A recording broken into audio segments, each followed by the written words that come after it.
નમસ્તે વિદ્યાર્થી મિત્રો, ધોરણ 9 સામાજિક વિજ્ઞાન.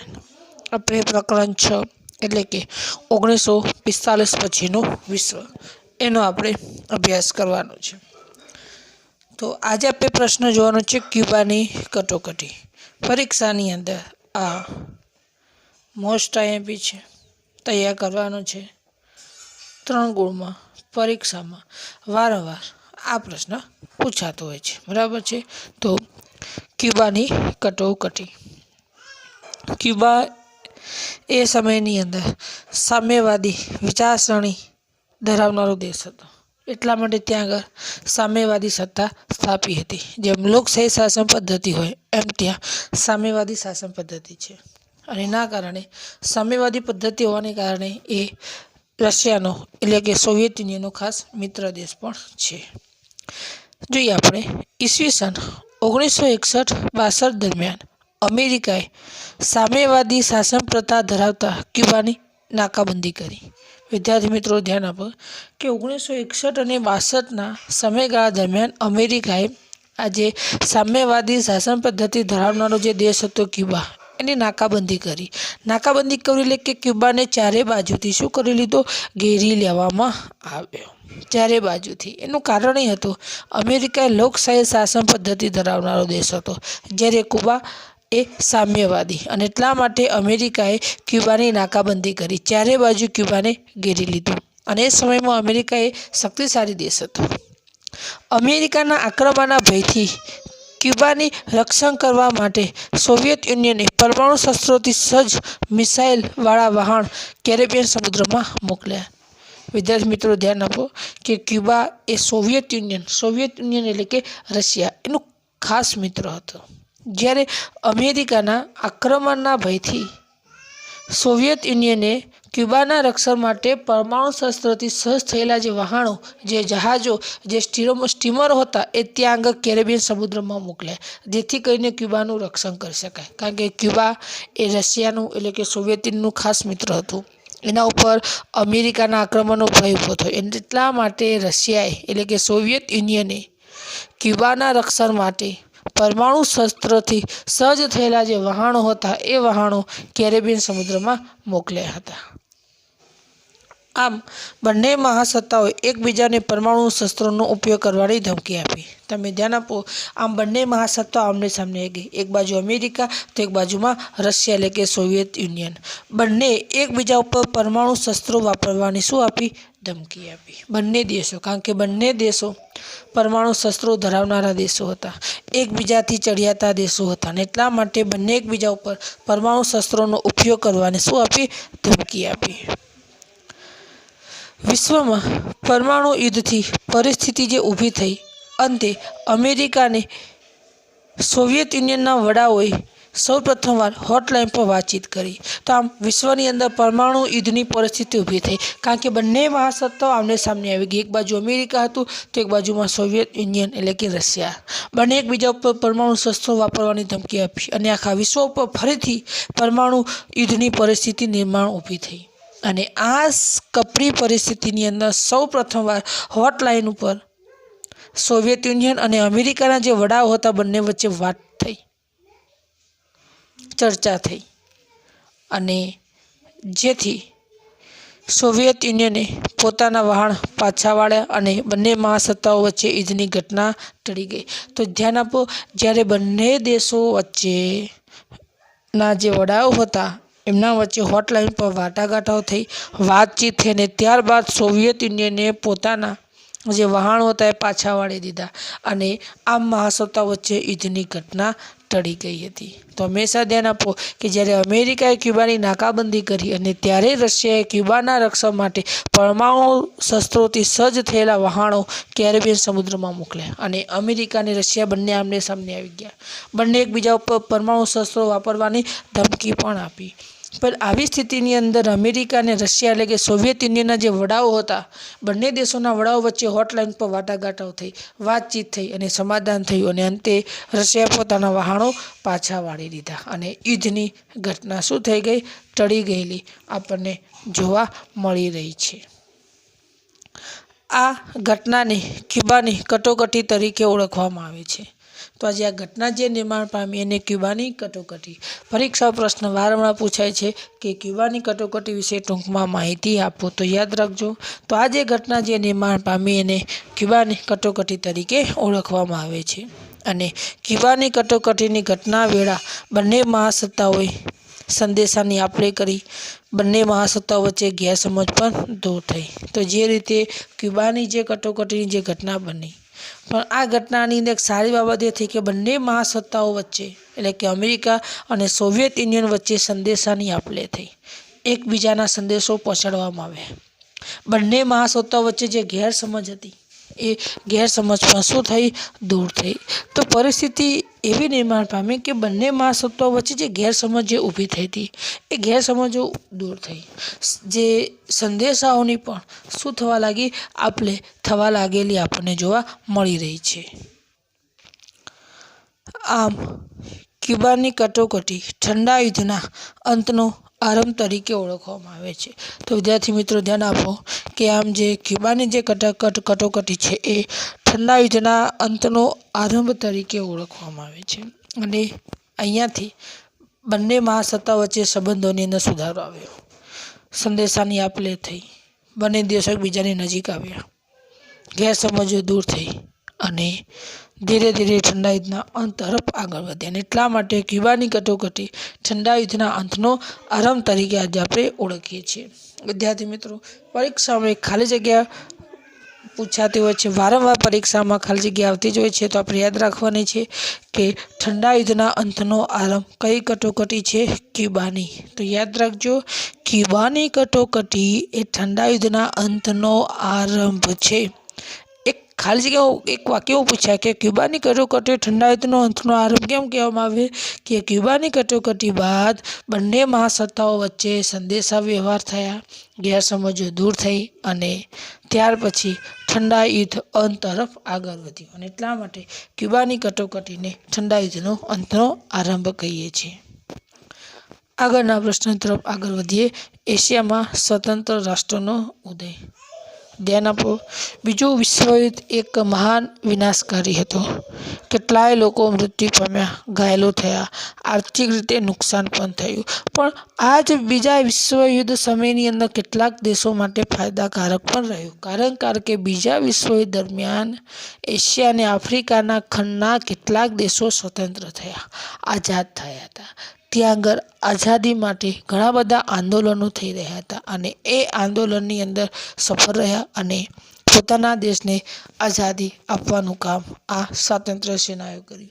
તો આપણે જોઈએ એશિયામાં સ્વતંત્ર રાષ્ટ્રનો ઉદય. તો એશિયાની અંદર કયા કયા દેશો સ્વતંત્ર થયા, એટલે કે કયા કયા દેશો આઝાદ થયા, એના વિશે આપણે અભ્યાસ કરીએ. તો બીજા વિશ્વયુદ્ધ દરમિયાન એશિયાના પરાધીન દેશોમાં સ્વતંત્રતાની ચળવળો શરૂ થઈ ગઈ. તો જ્યારે બીજા વિશ્વયુદ્ધના અંત સમયની અંદર જે એશિયાની અંદર જે ગુલામ દેશો હતા, જ્યાં બીજા દેશોનું શાસન હતું, એવા દેશોની અંદર આઝાદી મેળવવા માટેની ચળવળો શરૂ થઈ. ઉદાહરણ તરીકે આપણા ભારત દેશની જ આપણે વાત કરીએ તો બીજા વિશ્વયુદ્ધના સમયની અંદર ભારત દેશમાં પણ આઝાદી મેળવવા માટેની ચળવળો શરૂ કરી દેવામાં આવી હતી. અને આ જ ચળવળને કારણે આગળ જઈને ભારત જેવા ઘણા બધા દેશો સ્વતંત્ર એટલે કે આઝાદ થયેલા આપણને જોવા મળી રહ્યા છે. આપણે જોઈએ તો 1947માં સૌપ્રથમ ભારત આઝાદ થયો. તો આ બીજા વિશ્વયુદ્ધના સમયગાળા દરમિયાન એશિયા ખંડની અંદર સૌથી પહેલો કોઈ દેશ આઝાદ થયો હોય તો કોણ હતો? ભારત. કારણ કે 1947માં ભારત સૌપ્રથમ આઝાદ થયો. ભારત દેશ આઝાદ થયો અને ત્યાર પછી થોડા જ સમયની અંદર એટલે કે 1948માં મ્યાનમાર અને શ્રીલંકા પણ આઝાદ થયા. તો થોડાક એકાદ વર્ષ બાદ 1948માં મ્યાનમાર અને શ્રીલંકા આઝાદ થયું અને ત્યાર પછી 1949માં ઇન્ડોનેશિયા આઝાદ થયો. તો આમ ધીરે ધીરે દરેક દેશોની અંદર આઝાદી માટેની ચળવળો શરૂ થઈ અને ત્યાર પછી ધીરે ધીરે ઘણા બધા દેશો સ્વતંત્રતા તરફ આગળ વધી રહ્યા હતા. પણ એશિયા ખંડની અંદર સૌથી પહેલાં કોઈ આઝાદ થયો તો ભારત દેશ હતો, યાદ રાખજો, 1947માં. ત્યાર પછી 1948માં 2 દેશ મ્યાનમાર અને શ્રીલંકા આઝાદ થયા અને 1949માં ઇન્ડોનેશિયા. ખાલી જગ્યામાં વારંવાર પરીક્ષા પ્રશ્ન પૂછાય કે મ્યાનમાર અને શ્રીલંકા ક્યારે આઝાદ થયા? 1948. ઇન્ડોનેશિયા કઈ સાલમાં? તો 1949માં ઇન્ડોનેશિયા આઝાદ થયું હતું. આ હતા એશિયાના દેશો. હવે આગળ આપણે જોઈએ આફ્રિકામાં સ્વતંત્ર રાષ્ટ્રનો ઉદય. તો આફ્રિકાની અંદર પણ કેટલાક દેશો સ્વતંત્ર થયા. આફ્રિકાની અંદર પણ મોટાભાગના દેશો ગુલામીમાં હતા. ત્યાં આગળ પણ યુરોપિયન પ્રજાનું શાસન હતું અને આફ્રિકા દેશોની અંદર પણ સ્વતંત્રતા મેળવવા માટે નાના મોટા ઘણા બધા આંદોલનો થઈ રહ્યા હતા અને એ આંદોલનોને કારણે જ ત્યાં આગળ પણ ઘણા બધા નાના મોટા દેશો સ્વતંત્ર થયેલા આપણને જોવા મળી રહ્યા છે. તો કયા કયા દેશો સ્વતંત્ર થયા એના વિશે આપણે જોઈએ. તો જ્યારે બીજું વિશ્વયુદ્ધ પૂરું થયું ત્યારે ફક્ત એબિસિનિયા અને દક્ષિણ આફ્રિકા સંઘ ઇજિપ્ત સ્વતંત્રતા હતા. વિદ્યાર્થી મિત્રો ધ્યાન આપો, 1945માં જ્યારે બીજું વિશ્વયુદ્ધ પૂરું થયું ત્યારે ફક્ત એબિસિનિયા, દક્ષિણ આફ્રિકા અને ઇજિપ્ત આ 3 દેશો સ્વતંત્ર થયેલા હતા. બીજો કોઈ દેશ સ્વતંત્ર થયેલો હતો નહીં. જણાવજો, એક વાક્યમાં કદાચ પરીક્ષામાં પ્રશ્ન પૂછી નાખે કે બીજા વિશ્વયુદ્ધના સમયની અંદર આફ્રિકાની અંદર કયા કયા દેશો સ્વતંત્ર હતા, તો એબિસિનિયા, દક્ષિણ આફ્રિકા અને ઇજિપ્ત આ 3 દેશો સ્વતંત્ર હતા. ત્યાર પછી ધીરે ધીરે ઘણા બધા દેશો સ્વતંત્ર આગળ વધ્યા. આપણે જોઈએ તો 1951થી 1966 સુધીમાં 16 વર્ષમાં 40 જેટલા દેશો સ્વતંત્ર થયા. તો 1951થી 1966 એટલે કે આ 16 વર્ષની અંદર 40 જેટલા બીજા નાના મોટા દેશો સ્વતંત્ર થયા. તો એટલા માટે આપણે કહીએ છીએ કે બીજા વિશ્વયુદ્ધ ઘણા બધા દેશો માટે અભિશાપ હતો પણ ઘણા બધા દેશો માટે ફાયદો થયો. તે આઝાદી માટેના આંદોલનો લડાયા અને એ દેશો ધીરે ધીરે સ્વતંત્રતા તરફ આગળ વધી રહ્યા છે. આ જ ફાયદો આપણને થયેલો આપણને જોવા મળી રહ્યો છે. ચલો, એમાં તો કદાચ એકાદ વાક્યનો પ્રશ્ન પૂછાય. હવે આપણે જોઈએ બિન જોડાણવાદ ચળવળ. બરાબર છે, એક ખાલી વ્યાખ્યા આપી દઉં કે બિન જોડાણવાદ એટલે શું હતું. તો જ્યારે ઠંડા યુદ્ધની શરૂઆત હતી ત્યારે આખું વિશ્વ જુદા જુદા વિભાગોમાં વહેંચાઈ ગયું. ઘણા બધા દેશો અમેરિકા સાથે જોડાયા તો ઘણા બધા દેશો રશિયા એટલે કે સોવિયત યુનિયન સાથે જોડાયા. પણ આમાંથી કેટલાક દેશો એવા હતા કે જેમણે બિન જોડાણવાદ નીતિ અપનાવી. ભારત જેવા દેશોએ કઈ નીતિ અપનાવી? બિન જોડાણવાદ નીતિ. બિન જોડાણવાદ નીતિ એટલે કે કોઈ પણ દેશ સાથે જોડાવું નહીં.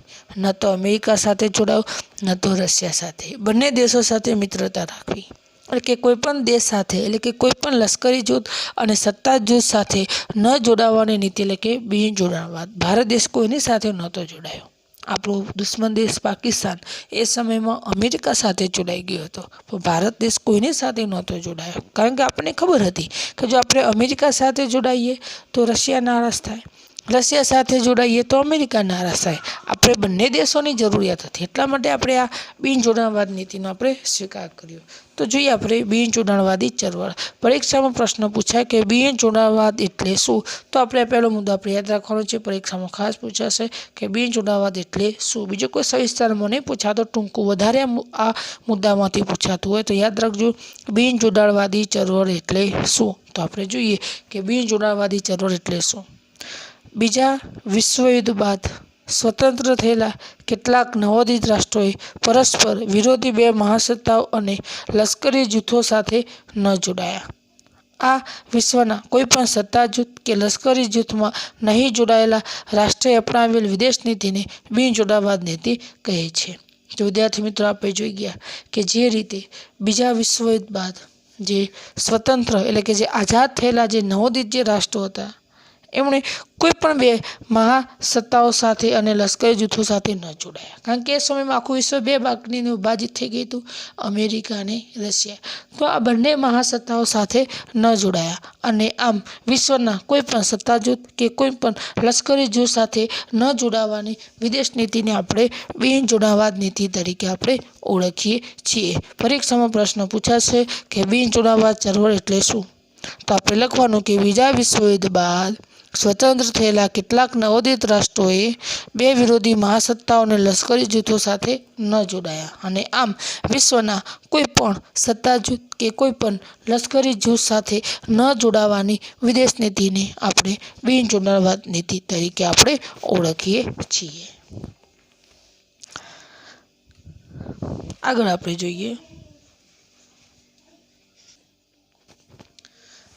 જોઈએ આ સમયે ભારતના વડાપ્રધાન જવાહરલાલ નહેરુ, ઇન્ડોનેશિયાના રાષ્ટ્રપતિ સુકર્ણો, ઇજિપ્તના રાષ્ટ્રપતિ કંડર નાસર અને યુગોસ્લાવિયાના રાષ્ટ્રપતિ માર્શલ ટીટોએ બિનજોડાણવાદ નીતિને સમર્થન આપ્યું.